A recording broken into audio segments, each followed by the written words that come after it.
भारत के प्रथम लोकपाल कौन है? प्रथम ये जो है प्रदीप कुमार मोहंती, दूसरा पीएस ठाकुर, पिंकी चंद्र घोष और दीपक मिश्रा। जय हिंद, आप सभी का स्वागत है ऑल एग्जाम जीके में और मैं हूं ऑल एग्जाम जीके से और आप सभी को स्वागत करता हूं ऑल एग्जाम जीके में। और आज के जो टॉपिक है, आज के जो क्वेश्चन है जो जनवरी में ऑल शिफ्ट में पूछे गए प्रश्न में से हैं, जो बहुत ही मज़ेदार एवं बहुत ही इजली हैं। और मुझे वह आशा है कि आप मेरे वीडियो को पूरा देखिएगा एवं लाइक शेयर एंड सब्सक्राइब जरूर कीजिएगा एंड सपोर्ट कीजिएगा। आज की जो पहला क्वेश्चन वो है, भारत के प्रथम लोकपाल कौन है? तो प्रथम हो गया प्रदीप कुमार मोहंती, दूसरा हो गया आपके सामने पीएस ठाकुर और तीसरा पिंकी चंद्र घोष और चौथा ऑप्शन जो है दीपक मिश्रा। दीपक मिश्रा जो चौथा ऑप्शन है, तो इनमें जो आपका राइट आंसर है ना वो हो गया पिंकी चंद्र घोष।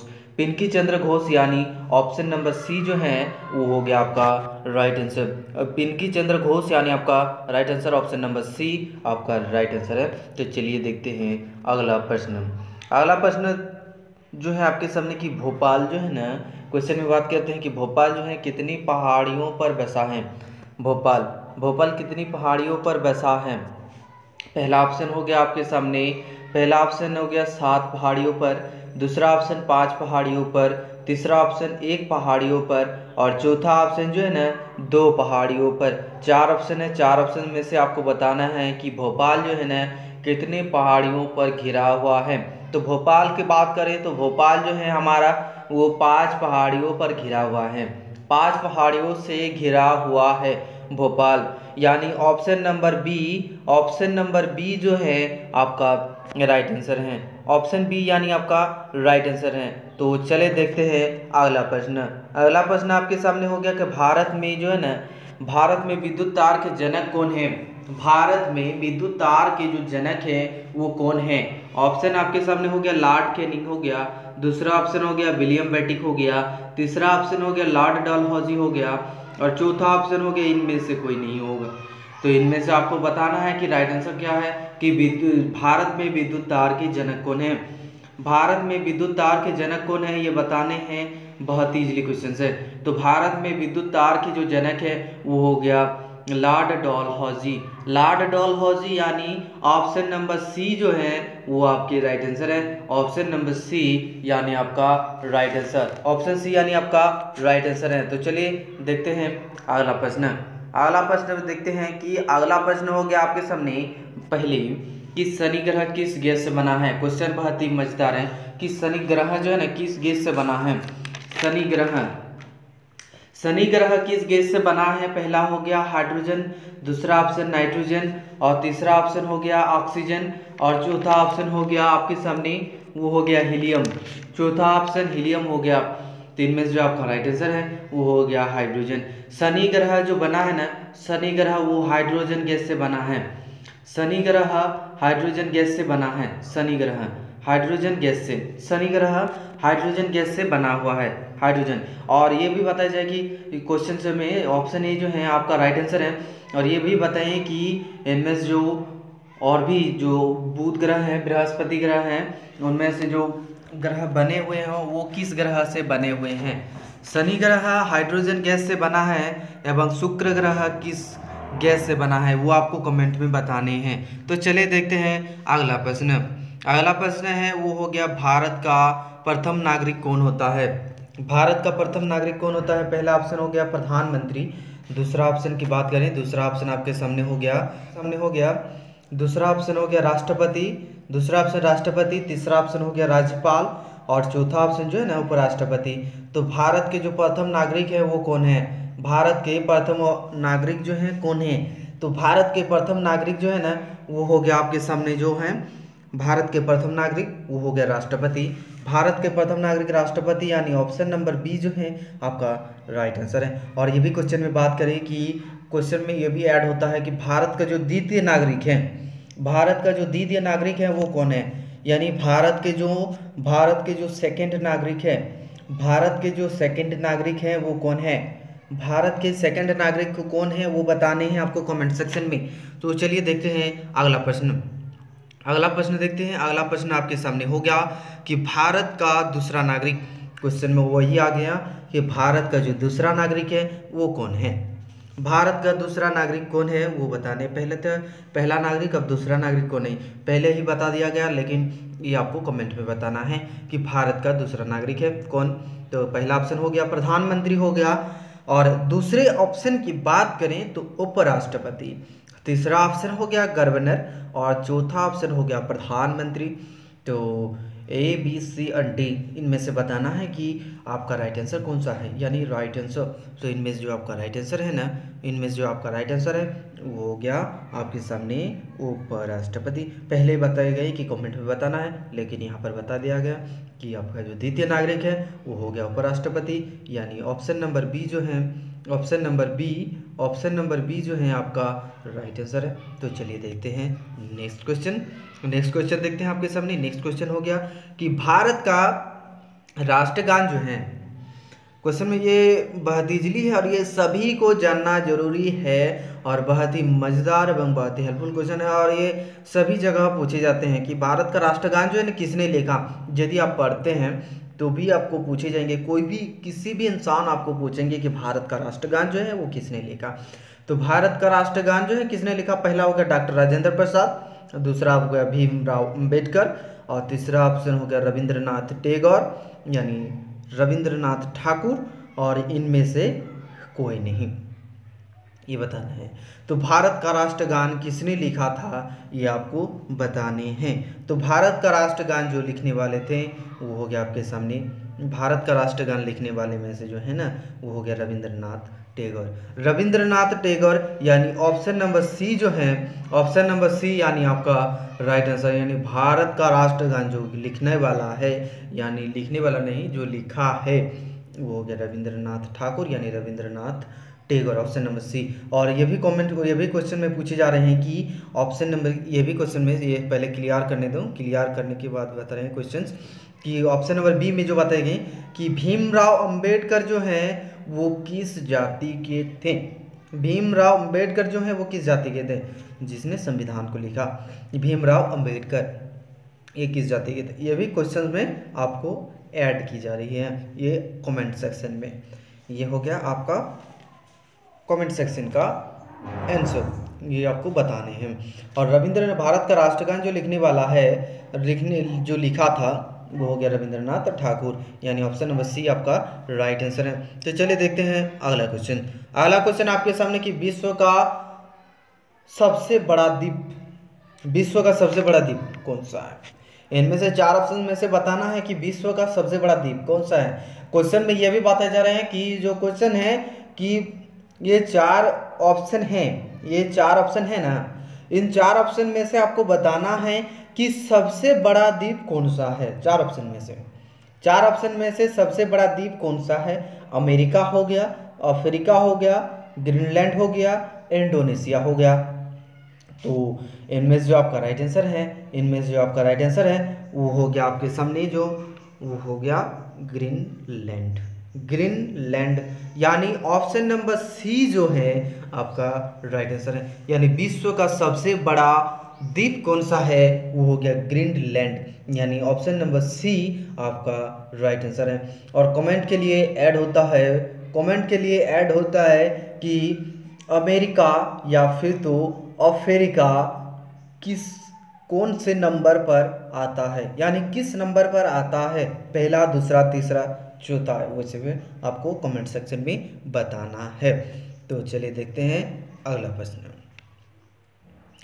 क्वेश्चन में है कि भारत में स्थित मरुस्थल, भारत में स्थित मरुस्थल कौन सा है। भारत में जो है स्थित मरुस्थल कौन सा है वो बताना है। भारत में स्थित मरुस्थल कौन सा है, लद्दाख हो गया, राजस्थान हो गया, कर्नाटक। तो इनमें जो आपका राइट आंसर है, इनमें जो आपका राइट आंसर है वो हो गया लद्दाख, लद्दाख यानी आपका right answer, option number A आपका राइट आंसर है लद्दाख, यानी ऑप्शन नंबर ए आपका राइट आंसर है। और इस क्वेश्चन के लिए ऐड होता है कि उड़ीसा, उड़ीसा जो है, उड़ीसा के एक, इस क्वेश्चन के लिए ऐड होता है कि उड़ीसा के एक फेमस स्थल का नाम बताइए। उड़ीसा के लिए एक स्थल होता है कि फेमस स्थल का नाम बताइए, नहीं उड़ीसा के लिए, ये चौथे नंबर ऑप्शन पर है दिखाने के लिए झारखंड है, यानी ऐड होता है कि ऐड आपके सामने ये कर दें, सॉरी, ऐड होता है कि झारखंड के एक फेमस स्थल, झारखंड के एक जो है फेमस स्थल के बारे में बताना है, झारखंड के एक फेमस स्थल, वो कमेंट में। तो चले देखते हैं अगला प्रश्न। ऑप्शन है कि पंबन द्वीप कहाँ पर स्थित है? पंबन द्वीप कहाँ पर स्थित है? तो पंबन द्वीप कहाँ पर स्थित है वो आपको बताना है कि फारस की खाड़ी पर, मन्नार की खाड़ी पर और कच्छ की खाड़ी पर, इनमें से कोई नहीं। पंबन द्वीप कहाँ पर स्थित है? पंबन द्वीप कहाँ पर स्थित है? तो इनमें से जो आपका राइट आंसर है ना वो हो गया मन्नार की खाड़ी पर। मन्नार की खाड़ी पर पंबन द्वीप स्थित है, यानी ऑप्शन नंबर बी जो है, ऑप्शन नंबर बी आपका राइट आंसर है। पंबन द्वीप जो है मन्नार की खाड़ी पर, पंबन द्वीप मन्नार की खाड़ी पर स्थित है, यानी ऑप्शन नंबर बी जो है आपका right answer, option number B आपका राइट आंसर है। और इस क्वेश्चन के लिए ऐड होता है, जो क्वेश्चन के लिए ऐड ही हो रहा है, तब इस क्वेश्चन के लिए यह भी क्वेश्चन ऐड होता है कि पंबन द्वीप कहाँ पर स्थित है, और ये पर कच्छ की खाड़ी पर ये क्वेश्चन आता है, ये क्वेश्चन ऐड होता है कि कच्छ की खाड़ी पर कौन सा द्वीप स्थित है? कच्छ की खाड़ी पर, या फिर तो कच्छ की खाड़ी पर कौन सा द्वीप स्थित है, या फिर तो फारस की खाड़ी पर कौन सा द्वीप है। इन दो ऑप्शन में से आपको एक क्वेश्चन ऐड होता है, वो कमेंट के लिए, और इनमें से जो आपका राइट आंसर है वो हो गया option number B. Option number B आपका राइट आंसर है। तो चले देखते हैं अगला प्रश्न। अगला प्रश्न हो गया कि पीतल किसका मिश्रण होता है? पीतल जो है वो किसका मिश्रण होता है?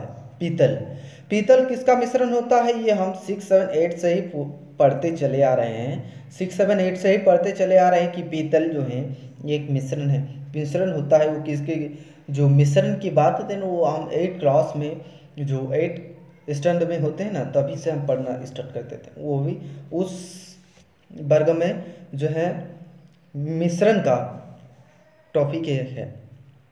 तो इनमें से आपको बताना है कि पीतल किसका मिश्रण है। पीतल जो है किसका मिश्रण है? तांबा और जस्ता हो गया, तांबा और सोना हो गया, तांबा और लोहा, और तांबा और एल्यूमिनियम। इनमें से जो आपका राइट आंसर है वो हो गया आपके सामने तांबा और जस्ता।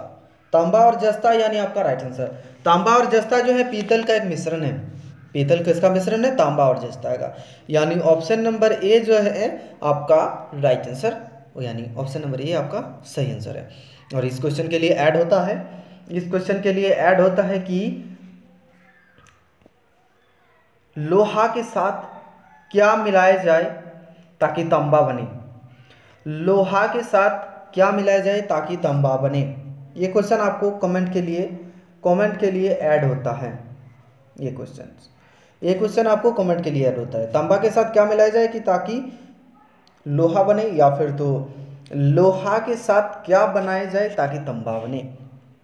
ये हो गया आपके क्वेश्चंस ऐड। तो चलिए देखते हैं अगला प्रश्न। अगला प्रश्न हो गया कि प्रेमचंद का अधूरा उपन्यास कौन सा है? प्रेमचंद का अधूरा उपन्यास कौन सा है? ये पहला ऑप्शन हो गया मंगल सूत्र, दूसरा ऑप्शन गोदान, तीसरा ऑप्शन पूस की रात, और चौथा ऑप्शन कोई नहीं। प्रेमचंद का अधूरा उपन्यास कौन सा है? प्रेमचंद का अधूरा उपन्यास कौन सा है वो आपको बताना है। प्रेमचंद का जो अधूरा उपन्यास है वो हो गया मंगलसूत्र, और प्रेमचंद का अधूरा उपन्यास हो गया मंगलसूत्र, यानी option number A. Option number A जो है आपका राइट आंसर है, यानी ए नंबर जो है आपका राइट आंसर है। तो इस क्वेश्चन के लिए ऐड की जा रही है, इस क्वेश्चन के लिए ऐड हो रही है प्रेमचंद का हो गया कबीरदास का। इस क्वेश्चन के लिए ऐड हो रही है कि कबीरदास का एक कविता आपको कमेंट सेक्शन में बताना है। कबीरदास का एक कमेंट सेक्शन में बताने हैं। तो ये हो गया आज का क्वेश्चन। तो चलिए देखते हैं अगला प्रश्न। अगला प्रश्न हो गया आपके सामने, पुस्तक द प्रेस के लेखक कौन है? पुस्तक द प्रेस, पहला ऑप्शन हो गया निकोली, माइकेवेली, महात्मा गांधी, राजेंद्र प्रसाद, महादेवी वर्मा। महादेवी वर्मा, राजेंद्र प्रसाद, महात्मा गांधी। इनमें से आपको बताना है कि पुस्तक द प्रेस के लेखक कौन है। पुस्तक द प्रेस, इनमें जो पुस्तक द प्रेस के लेखक जो हैं, पुस्तक द प्रेस, वो हो गया option number A. Option number A आपका राइट आंसर है, यानी निकोली माकियावेली। ऑप्शन नंबर ए हो गया आपका राइट आंसर। तो ये इस क्वेश्चन के लिए ऐड की जा रही है कमेंट सेक्शन के लिए, इस क्वेश्चन के लिए ऐड हो रही है कमेंट सेक्शन के लिए, ऐड हो रही है इस क्वेश्चन के लिए कि महात्मा गांधी यानी गांधी जयंती कब मनाया जाता है। इस क्वेश्चन के लिए ऐड हो रही है कि गांधी जयंती कब मनाया जाता है। जो क्वेश्चंस बहुत ही इंपॉर्टेंट एवं बहुत ही मजेदार है। गांधी जयंती कब मनाया जाता है, और इनका जो राइट आंसर है वो हो गया option number A. Option number A यानी आपका राइट आंसर है निकोली मैकियावेली। और गांधी जयंती कब मनाया जाता है, ये आपके क्वेश्चंस ऐड होता है। तो चलिए देखते हैं अगला प्रश्न। अगला प्रश्न हो गया कि यूरो कप जो है वो किस खेल से संबंधित है। यूरो कप, पहला हो गया फुटबॉल, हो गया क्रिकेट, हो गया, और तीसरा ऑप्शन की बात करें तो टेनिस टेबल। चौथा ऑप्शन आपके सामने दिखाई दे रहे हैं, चौथा ऑप्शन, तीसरा चौथा ऑप्शन, चौथा ऑप्शन हो गया आपके सामने tennis. Football, cricket, hockey, tennis. तो इनमें से जो आपका राइट आंसर है वो हो गया फुटबॉल यानी आपका right answer option number A. Option number A जो है आपका राइट आंसर है, यानी यूरो कप किस खेल से संबंधित है, वो हो गया कि यहाँ जो फुटबॉल से है, फुटबॉल से, ये आपके राइट आंसर है। और क्वेश्चन ऐड करें, ऐड जो है कमेंट सेक्शन के लिए ऐड क्वेश्चंस, वो हो गया कि क्रिकेट में कौन सा कप दिया जाता है, या फिर तो हॉकी के लिए कौन सा कप दिया जाता है। एक ट्रॉफी का नाम कमेंट करें, एक ट्रॉफी का नाम कमेंट करें, या फिर तो टेनिस टेबल में, और या फिर तो फुटबॉल यानी फीफा वर्ल्ड कप में कौन सा कप दिया जाता है, और कौन सा कप। फीफा वर्ल्ड कप में, फीफा वर्ल्ड कप के लिए और ऐसे कप है जो फीफा वर्ल्ड कप है वैसे, और कितने कप हैं जो दिए जाते हैं फुटबॉल में, वो भी कमेंट कर सकते हैं। तो चलिए देखते हैं अगला प्रश्न। अगला प्रश्न हो गया साहब आपके सामने कि भारत में रेल का आरंभ कब हुआ। भारत में रेल का आरंभ कब हुआ। ये बहुत ही मजेदार एवं बहुत ही इजीली क्वेश्चन है, बहुत ही इजीली एवं बहुत ही इजीली क्वेश्चंस जो एकदम छोटे से छोटे बच्चे बता सकते हैं। ये भारत में रेल का आरंभ कब हुआ, जब वो 6th-7th के स्टैंडर्ड में पढ़ते हैं तब से ही बता सकते हैं कि भारत में रेल का आरंभ जो है ना कब हुआ भारत में। ये सभी के जाने जो कंपटीशन एग्जाम के लिए तैयारी कर रहे हैं ना, वो इससे तो ये क्वेश्चंस का उत्तर यदि नहीं मालूम तो आपका कंपटीशन मतलब थोड़ा धीमी ही है। तो ये पहला ऑप्शन हो गया 1753, 1853, 1857, 1958। इन चार ऑप्शन में से आपको बताना है कि रेल का आरंभ है जो भारत में जो है ना, रेल का आरंभ जो है कब हुआ। भारत में रेल का आरंभ कब हुआ ये आपको बताना है भारत में। तो भारत में रेल का आरंभ जो हुआ है वो हो गया, भारत में रेल का आरंभ 1853 को हुआ। भारत में रेल का आरंभ जो है 1853 को हुआ, यानी ऑप्शन नंबर बी जो है आपका राइट आंसर, यानी भारत में रेल का आरंभ 1853 को हुआ। भारत में रेल का आरंभ 1853 को। तो इस क्वेश्चन के लिए ऐड की जा रही है कि भारत में जो रेल का आरंभ हुआ वो हो गया तो 1853 को हुआ। और ये क्वेश्चन ऐड हो रही हैं, ऐड क्वेश्चंस कमेंट सेक्शन के लिए कि रेल का आरंभ यानी रेल का आविष्कारक कौन है। रेल का आविष्कारक कौन है, रेल का आविष्कारक कौन है वो आपको बताने हैं कमेंट सेक्शन में। ये क्वेश्चन होती है ऐड। तो चलिए देखते हैं अगला प्रश्न। अगला क्वेश्चन देखते हैं। अगला क्वेश्चन आपके सामने हो गया कि सबसे लंबी रेलवे प्लेटफॉर्म कहाँ स्थित है। सबसे लंबी रेलवे प्लेटफॉर्म, क्वेश्चन में बात करें कि सबसे लंबी रेलवे प्लेटफॉर्म कहाँ स्थित है। पहला ऑप्शन हो गया इलाहाबाद, हो गया हाजीपुर, चेन्नई, गोरखपुर। इलाहाबाद, हाजीपुर, चेन्नई, गोरखपुर। तो सबसे लंबी रेलवे प्लेटफॉर्म कहाँ स्थित है ये आपको बताना है। तो इनमें जो आपका राइट आंसर जो है वो हो गया गोरखपुर प्लेटफॉर्म। गोरखपुर प्लेटफॉर्म जो है सबसे लंबी रेलवे प्लेटफॉर्म है। सबसे लंबा रेलवे प्लेटफॉर्म है वो गोरखपुर में, यानी ऑप्शन नंबर डी की बात करें, ऑप्शन नंबर डी वो हो गया आपका right answer. Option number D, option number D आपका राइट आंसर आता है। तो चलिए देखते हैं अगला प्रश्न। अगला प्रश्न आपके सामने हो गया कि कंप्यूटर माउस का आविष्कार किसने किया। कंप्यूटर माउस का आविष्कार किसने किया। जो कंप्यूटर के माउस का उपयोग होता है ना, वो उसका आविष्कार किसने किया। पहला हो गया डलगस एंगलवर्ट, और दूसरा ऑप्शन चार्ल्स बेबेज, तीसरा ऑप्शन एल्गन के, और चौथा ऑप्शन हो गया डेंट नेल्सन्स जो है ये चौथा ऑप्शन है। तो इनमें से आपको बताना है कि कंप्यूटर माउस का आविष्कार किसने किया। तो इनमें जो आपका राइट आंसर है वो हो गया ऑप्शन नंबर ए, यानी ऑप्शन नंबर ए जो है आपका राइट आंसर है। और आपको क्वेश्चंस ऐड की बात करें, ऐड क्वेश्चंस जो हो रहे हैं, ये क्वेश्चंस ऐड जो हो रही हैं वो हो गया कि कंप्यूटर का आविष्कारक कौन है।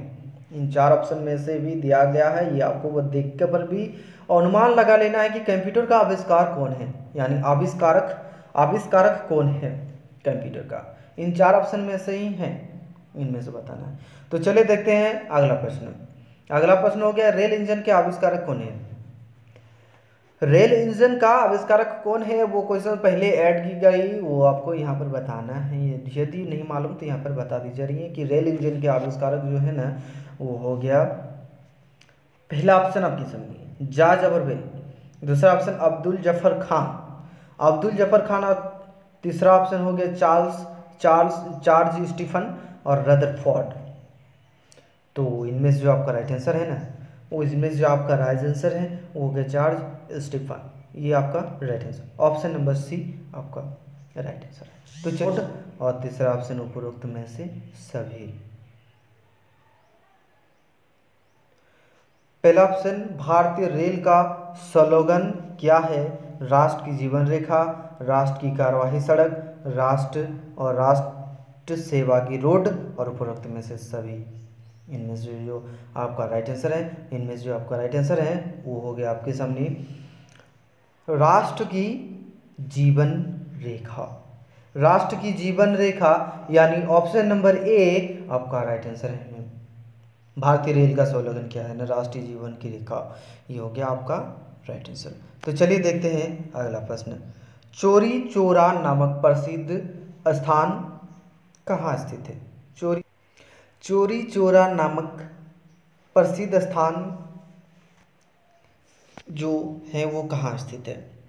पहला हो गया आपके सामने गोरखपुर, दूसरा ऑप्शन हैदराबाद, तीसरा ऑप्शन गुजरात, और चौथा ऑप्शन जो है झारखंड है। चौरी चौरा नामक प्रसिद्ध स्थान जो है वो कहाँ स्थित है। चौरी चौरा नामक प्रसिद्ध स्थान, तो चौरी चौरा नामक प्रसिद्ध स्थान जो है वो हो गया गोरखपुर में। चौरी चौरा नामक प्रसिद्ध स्थान गोरखपुर में है, यानी ऑप्शन नंबर ए आपका चौरी चौरा नामक प्रसिद्ध स्थान जो है वो गोरखपुर में है। गोरखपुर यानी ऑप्शन नंबर ए जो है, ऑप्शन नंबर ए आपका राइट आंसर है, चौरी चौरा नामक प्रसिद्ध स्थान। और इस क्वेश्चन के लिए ऐड होता है कि हैदराबाद जो है, हैदराबाद में कितने जिले हैं। हैदराबाद में कितने जिले हैं ये आपको बताने हैं। ये क्वेश्चंस होती है ऐड, हैदराबाद में कितने जिले हैं। चौरी चौरा नामक प्रसिद्ध स्थान जो है वो गोरखपुर में है, ऑप्शन नंबर ए। तो चलिए देखते हैं अगला प्रश्न। जय हिंद आप सभी जो हैं अब तक ऑल एग्जाम जीके से जुड़े ही हैं, और ये भी बताया जाए कि आज के टॉपिक जो है ना जनवरी में पूछे गए ऑल शिफ्ट के प्रश्न हैं, वो आज के जो है लेट के कारण ये बताए जा रहे हैं कि आज ज़्यादा समय लग रहे हैं कि वो दूसरे दिन के अलावा, क्योंकि आज जो है ज़्यादा समय लगेंगे जो जनवरी के हर शिफ्ट में पूछे गए प्रश्न में से हैं। तो ये हो गया आपका 21वां क्वेश्चन। हिंद की बात आए तो देशभक्ति की बात मेरे मन में भावना जगेगी। चलो एक बार देशभक्ति की भावना को जगा दें कि हिंद महासागर जो है ना, हिंद महासागर का सबसे बड़ा द्वीप जो है वो कौन सा है। हिंद महासागर का, तो हिंद महासागर का सबसे बड़ा द्वीप कौन सा है वो हो गया जांजिबार, सोटाकाट और सोटागट नहीं, सोकाटा और हो गया मोडागास्कर और इनमें से सभी। तो इनमें से बताना है कौन सा राइट आंसर है। तो इनमें से जो है ना वो हो गया मेडागास्कर। मेडागास्कर यानी ऑप्शन नंबर सी आपका राइट आंसर है। तो चलिए देखते हैं अगला प्रश्न। भक्ति आंदोलन का आदि पुरुष कहाँ कहा जाता है? भक्ति आंदोलन का आदि पुरुष किसे कहा जाता है? रामानंद हो गया, शंकराचार्य हो गया, चैतन्य महाप्रभु हो गया, रामानुज हो गया। रामानंद, शंकराचार्य हो गया, चैतन्य महाप्रभु हो गया। इनमें से आपको बताना है कि भक्ति आंदोलन का आदि पुरुष कौन सा है। तो इनमें से जो आपका राइट आंसर है ना, इनमें से जो आपका राइट आंसर है वो हो गया शंकराचार्य। शंकराचार्य यानी ऑप्शन नंबर बी आपका राइट आंसर। शंकराचार्य यानी ऑप्शन नंबर बी जो है आपका राइट आंसर है। ऑप्शन बी आपका राइट आंसर है। और इस क्वेश्चन के लिए ऐड होता है, इस क्वेश्चन के लिए ऐड होता है कि चैतन्य महापुरुष किस राज्य के हैं? चैतन्य महापुरुष किस राज्य के हैं ये आपको बताने हैं कमेंट सेक्शन में। ये क्वेश्चन होती है ऐड। तो चलिए देखते हैं अगला प्रश्न। सती प्रथा क्वेश्चन आ गया। सती प्रथा की भर्त्सना करने वाला कौन था? सती प्रथा की भर्त्सना करने वाला कौन था वो आपको बताना है। अकबर हो गया पहला ऑप्शन अकबर, ये याद रखना है। दूसरा ऑप्शन हो गया हुमायूं, तीसरा ऑप्शन बाबर, चौथा ऑप्शन जहांगीर। हुमायूं, बाबर, जहांगीर हो गया। हुमायूं, बाबर, जहांगीर इनमें से बताना है कि सती प्रथा जो है ना, सती प्रथा की भर्त्सना करने वाला कौन था? सती प्रथा की भर्त्सना करने वाला कौन था? तो इनमें से जो आपका राइट आंसर है वो हो गया आपके सामने अकबर यानी आपका right answer option number A जो है आपका राइट आंसर है। तो चलिए देखते हैं अगला प्रश्न। सबसे अधिक सिक्कों की प्राप्ति किस काल में हुई? सबसे अधिक सिक्कों की प्राप्ति जो है ना वो किस काल में हुई वो आपको बताना है। सबसे अधिक सिक्कों की प्राप्ति, पहला ऑप्शन गुप्त काल हो गया, दूसरा ऑप्शन मौर्य काल, तीसरा ऑप्शन मुगल काल, चौथा ऑप्शन वैदिक काल। सबसे अधिक सिक्कों की प्राप्ति जो हुआ वो हो गया आपके सामने, वो हो गया गुप्त काल में।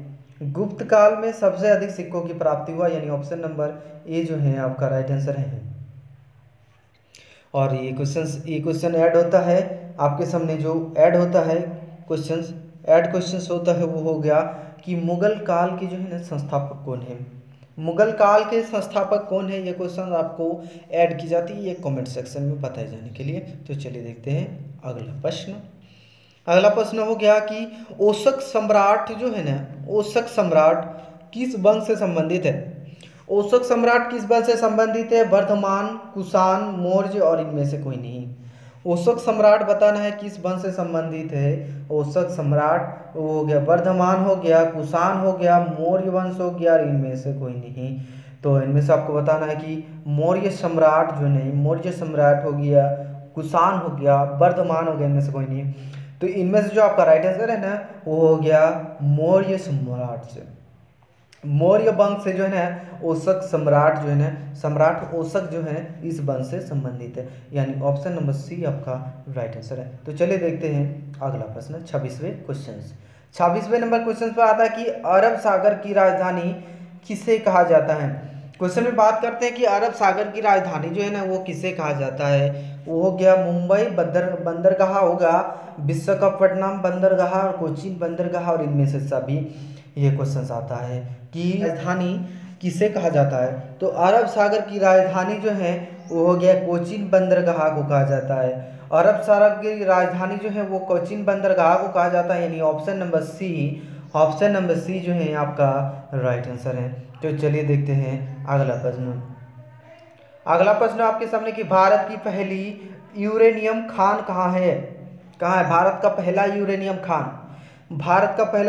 खान जो है वो हो गया जादूगोड़ा, वो दूसरा ऑप्शन हो गया ठुम्मम लपल्ले और तीसरा ऑप्शन दुलभुम और चौथा ऑप्शन इनमें से कोई नहीं।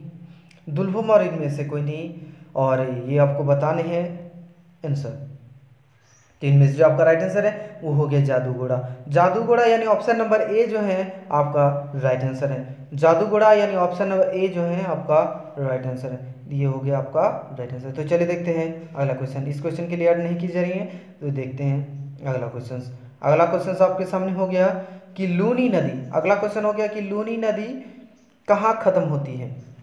लूनी नदी जो है वो कहाँ खत्म होती है। पहला ऑप्शन हो गया साबरमती के संगम पर, कच्छ के रन पर, अरब सागर में और माउंट अबू पर। साबरमती के संगम पर और कच्छ के रन पर और अरब सागर में और माउंट अबू पर लूनी नदी कहाँ खत्म होती है, ये आपको बताना है। लूनी नदी कहाँ खत्म होती है। लूनी नदी जो खत्म होती है वो कच्छ के रन पर। कच्छ के रन पर यानी ऑप्शन नंबर बी जो है, कच्छ पर यानी ऑप्शन नंबर बी जो है वो राइट आंसर है। ऑप्शन नंबर बी आपका राइट आंसर है। और ये क्वेश्चंस इस क्वेश्चन के लिए ऐड होता है कि इस क्वेश्चंस के लिए जो क्वेश्चंस ऐड होंगे, ये क्वेश्चंस ऐड होता है कि गंगा नदी क्वेश्चंस को ठीक से सुनिएगा कि गंगा नदी का मुहाना कहाँ स्थित है। गंगा नदी का मुहाना जो है वो कहाँ स्थित है वो आपको बताना है। गंगा नदी का मुहाना,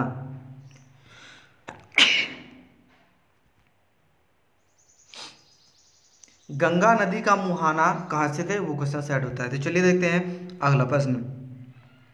भारत के किस राज्य की समुद्री सीमा सबसे अधिक है। भारत के जो किस राज्य की समुद्री सीमा सबसे अधिक है। भारत के समुद्री सीमा, पहला ऑप्शन हो गया गुजरात, आंध्र प्रदेश, तमिलनाडु, महाराष्ट्र और महाराष्ट्र हो गया। गुजरात, आंध्र प्रदेश, तमिलनाडु और महाराष्ट्र हो गया। इनमें जो आपका राइट आंसर है वो हो गया गुजरात। इनमें जो आपका राइट आंसर है वो हो गया गुजरात यानी आपका गुजरात जो है ये आपकी right answer option number A. Option number A यानी आपका राइट आंसर। भारत के किस राज्य की समुद्री सीमा सबसे अधिक है वो हो गया गुजरात। ऑप्शन नंबर ए ये आपके राइट आंसर है। तो चलिए देखते हैं अगला प्रश्न। अगला प्रश्न है कि नागालैंड की आधारिक भाषा है। नागालैंड की आधारिक भाषा है। पहला ऑप्शन हो गया हिंदी, दूसरा ऑप्शन उर्दू, तीसरा ऑप्शन अंग्रेजी, चौथा ऑप्शन संस्कृति। नागालैंड की आधारिक भाषा है। पहला ऑप्शन नागालैंड की आधारिक भाषा क्या है वो आपको बताना है। पहला हो गया हिंदी, उर्दू, अंग्रेजी और संस्कृति। इनमें पहला ऑप्शन हिंदी हो गया, दूसरा उर्दू हो गया, तीसरा अंग्रेजी हो गया, चौथा हो गया संस्कृति। इनमें से जो आपका राइट आंसर है, इनमें से जो आपका राइट आंसर है वो हो गया अंग्रेजी। अंग्रेजी यानी ऑप्शन नंबर सी जो है, अंग्रेजी यानी ऑप्शन नंबर सी जो है आपका राइट आंसर। अंग्रेजी यानी ऑप्शन नंबर सी आपका राइट आंसर है। और ये क्वेश्चन से होता है कि झारखंड की ऐड होता है। ये क्वेश्चन ऐड होगा, ये जरूर ये ऐड होगा कि झारखंड का राजकीय भाषा क्या है। प्रथम में झारखंड का राजकीय भाषा क्या है वो आपको बताना है। जो झारखंड के लिए अभी माहौल चल रही है, जो झारखंड का राजकीय भाषा क्या है। तो ये जो आज का जो था वो अंतिम क्वेश्चन था। और जो आज का वीडियो था वो जनवरी में SSC GD में जनवरी में पूछे गए ऑल शिफ्ट के क्वेश्चन से।